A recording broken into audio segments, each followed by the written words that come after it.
তো হ্যালো বন্ধুরা, কেমন আছো সবাই? আশা করি নিশ্চয়ই সবাই ভালো আছো। আজকে হচ্ছে বৃহস্পতিবার।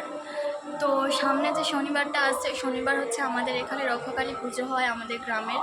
তো আমাদের বাড়ির পিছনে এখানে যে দাদুটা থাকে, উনি আগে ঠাকুর তৈরি করতেন, মানে এখানে প্রতিমা তৈরি হয়।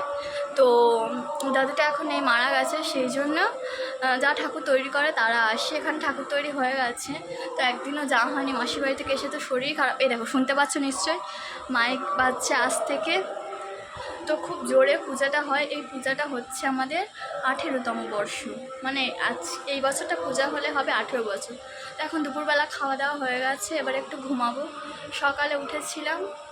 তো এখন দেখতে পাচ্ছ বাইরে ওয়েদারটা কিন্তু একদমই ঠান্ডা হয়ে গেছে, আগে যেমনটা গরম ছিল না।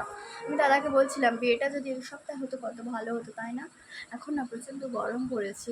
তো তোমাদের সাথে কালী পুজোর ভিডিও শেয়ার করবো, তোমরা দেখতে থাকো। এরকম কালী পুজো যদি তোমাদের ওখানে হয় তো তোমরা অবশ্যই আমাকে কমেন্ট করে তোমরা বলবে। তো তোমাদেরও কি দুপুরবেলা খাওয়া দাওয়া হয়ে গেছে? তো এখন তো মা বাইরে আছে, তো এখন ঘুমিয়ে পড়ি। তো চলো বিকালবেলাতে দেখা হচ্ছে। এখন একটুখানি মাইক দিয়েছে, বক্স এসে গেছে।